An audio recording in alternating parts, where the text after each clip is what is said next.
my, Pohatu Uniter! Well. In today's video, I want to discuss all the details and designs of this G2 Bionicle set. And we'll also check out some revamps of the character. I do love these revamps. They make this set look so good. Oh, but we can't forget, we're also going to study the parts and pieces that are included here.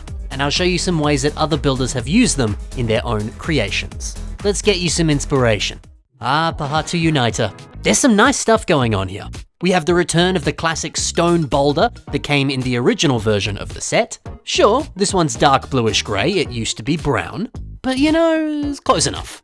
And I like that he attaches it onto his staff with a big old chain. There's like some key rings on his backpack or something. We also got Pohatu's mask, and I've always thought this has a nice energy to it. Both the dark orange mask as well as the gold one, I think they look sensational. By the way, I do love the way that each Uniter mask includes a few symbols and patterns on them. You know, adding the classic Nuva symbol here, it isn't something that they needed to do, but they did it anyway. And I'm really glad they did. It's a really nice feature. Pohatu Uniter poses well, which is always nice. And of course, like every Uniter character, if you buy the separate Creature of Stone, you can merge the two together into their Unity form. I like this form. The fact that it gives him 2 new weapons, a helmet, and extra torso armor. Dude's got it all. You know, some of the other Uniter characters, they only got like a new weapon or new armor, and that was kind of it. Pohatu, he gets both. Heck yeah. Now, these highlights of trans neon green, they give Pohatu a more crystalline appearance, which is interesting. But while we're talking about color scheme, it's odd that this set only includes like 3 dark orange pieces. Dark orange was the original color for G2 Pohatu, and that kind of just disappeared. In fact, I would argue this character more so uses dark tan as their primary color, not dark orange. Now look, there's nothing wrong with changing his primary color, but I don't know, the dark orange highlights here, they almost don't work with this design anymore. I mean, when you give them a gold mask, the dark orange, it looks really out of place. I wish that they'd swapped out the dark tan pieces for more dark orange.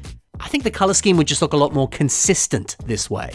At the moment, it's a little bit messy. There's a little bit too much going on. See, here's a quick Photoshop edit, not a good one, but a quick one, that swaps out the dark tan for dark orange. And I think it looks way better this way, personally.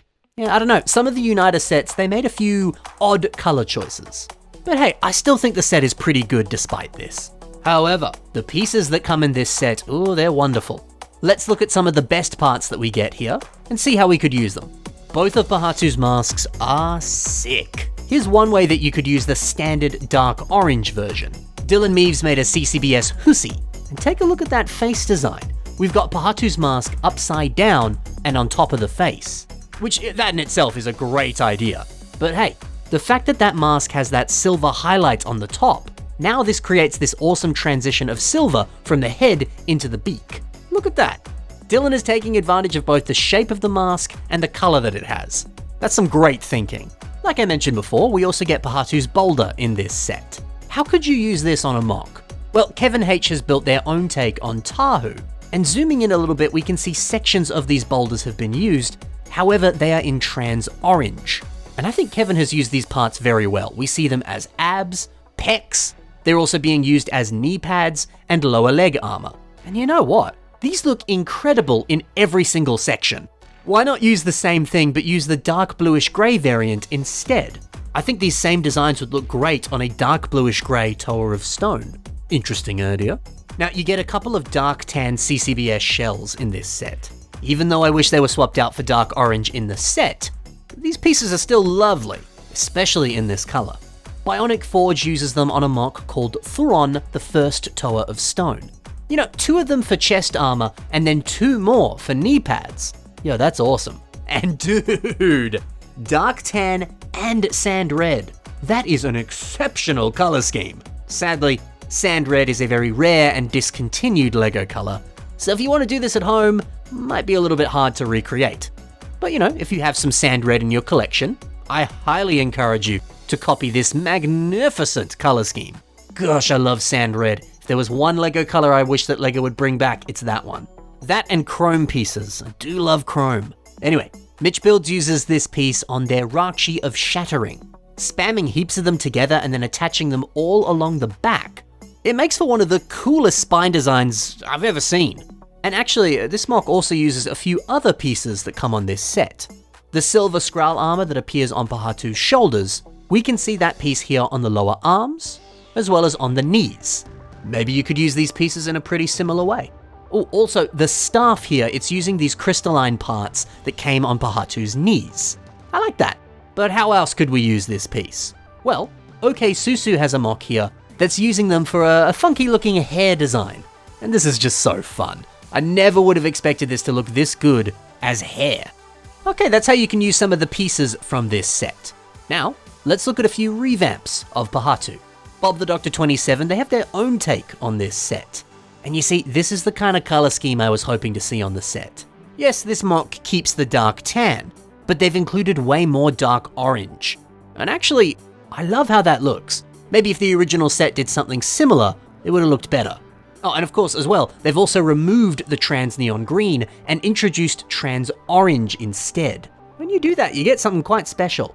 It's amazing how much this character is improved by just rearranging the armor a little bit, adding in a few more details, and tidying up the color scheme. So good.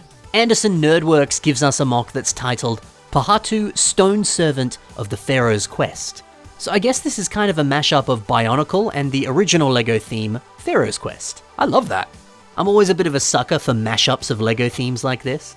But yeah, the Egyptian hieroglyphics and other printed elements, they fit with Pohatu really, really well. Now, how good is this large golden weapon as well? It also has some very kind of subtle Egyptian vibes. It's a good fit. Man, this is such an exotic and unexpected take on the character. It works really well. And finally, we have Why Notu Pohatu. This is by Shubi 4000. Oh, a big stone hammer. That's a good weapon for this guy. Normally, Pohatu has more kind of like kicking weapons, but a big stone hammer? Yeah, I like that. And how good is this armor? It looks like the kind of armor that you might see on a barbarian or something. You know, I can see elements of this vibe on the original set. But yeah, Shubi 4000 takes that look and then pushes it into a totally different direction.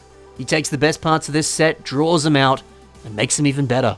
Oh, and then see those silver armor pieces on Pohatu's shoulders and knees. Now, unfortunately, these don't actually exist in these colors. LEGO never produced them. So I believe to get them in silver, they'd be knockoff parts. But man, I wish they actually existed. How good does it look? It's like these were born to be put on Pohatu. Man, how good were all those revamps? And how good are the pieces that come in this set? Hopefully taking a look at everything in this video, it's given you a bit of inspiration, and it's got you excited to build your next LEGO creation. So that's it for the lovely Pohatu Uniter.